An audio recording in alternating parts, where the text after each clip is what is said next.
एक बार एक बालक अध्ययन करने के लिए अपने गांव से शहर की ओर जाता है। अपने गांव से शहर की ओर जाता है तो उसकी आर्थिक स्थिति काफी कमजोर थी। आर्थिक स्थिति काफी कमजोर थी। उसके पास शिक्षण प्राप्त करने के लिए पैसे नहीं थे और यहां तक कि पुस्तकें आदि खरीदने के लिए उसके पास भी पैसे नहीं थे और वह शहर की ओर चला जाता है। तो वहां जाकर के प्रतिदिन स्कूल के समय से जो समय बचता था प्रातःकाल उठ करके कुछ भी सामग्री का व्यापार करता था। सब्जी भाजी का ले लो या अखबार आदि का भेंट करने का कार्य करता था। तो ऐसा करके अपना जीवन यापन कर रहा था और शिक्षण को प्राप्त कर रहा था। एक बार उसके साथ ऐसी घटना घटित होती है कि वह प्रतिदिन के अनुसार अपने कार्य कर रहा था। लगातार 2 दिन से वह जो कार्य कर रहा था, जो भी वह सामग्री बेचता था, उसके लिए किसी प्रकार से अर्निंग नहीं हो रही थी, पैसों की आमदनी नहीं हो रही थी। तो वह 2 दिन से भूखा था। तब उसने सोचा क्या किया जाए। भूखा था तो ऐसे ही सोचते सोचते जब तीसरे दिन फिर से निकला, फिर वही बात, फिर वही खाली का खाली रह गया।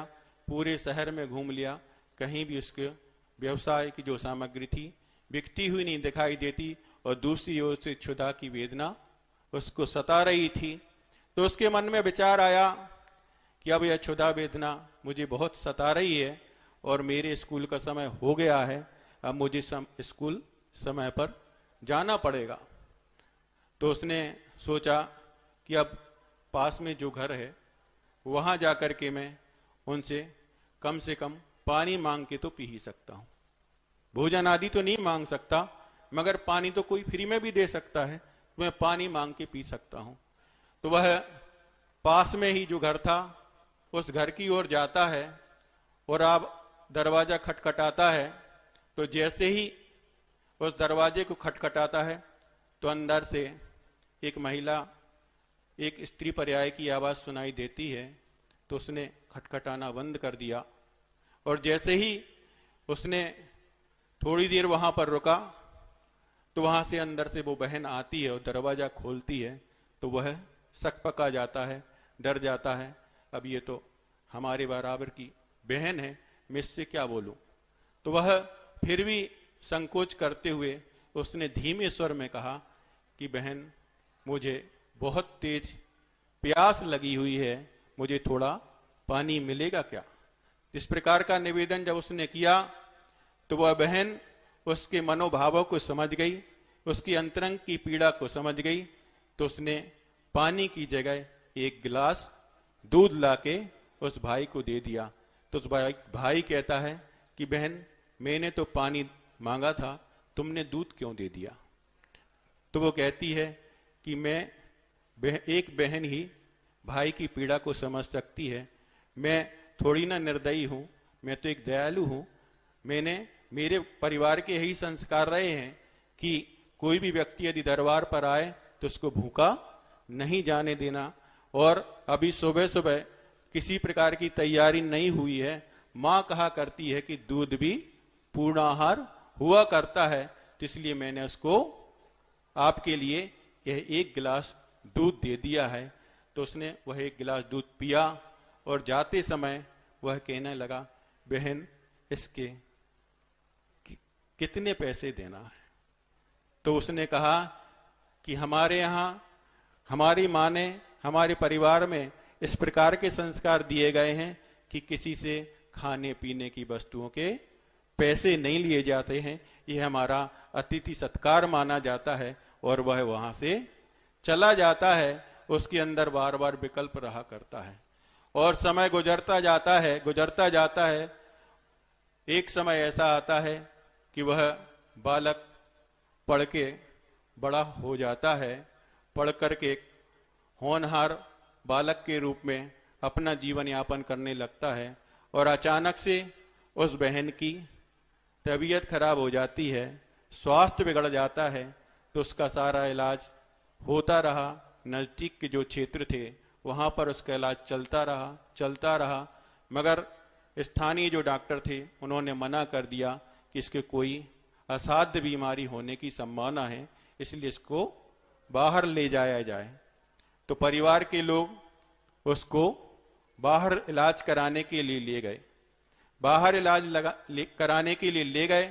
जब उस बालिका के लिए वहां पर घोषित किया गया कि इसको असाध्य बीमारी होने की संभावना है, अभी भी अपने पास समय है कि इसको बचाया जा सकता है, तो उनके परिवार वालों ने डॉक्टरों से उसका एस्टीमेट जानना चाहा, तो लाखों की तादाद रुपए में उसका इलाज होने की संभावना थी।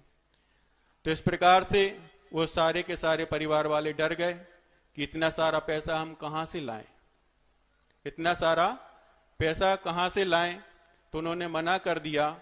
तो रिसेप्शन पर जो व्यक्ति बैठे थे उन्होंने वह पर्चा, वह बिल किसके पास भेज दिया, वहां पर बैठे हुए जिन डॉक्टर का ट्रीटमेंट चल रहा था उनके पास भेज दिया।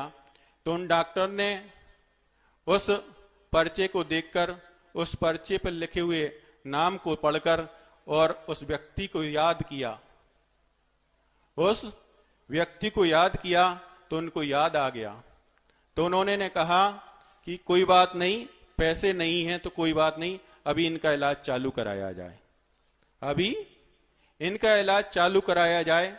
तो उनके माता पिता, परिवार के जो लोग थे वो सब हक्के बक्के रह गए कि हम इतना सारा पैसा कहां से देंगे।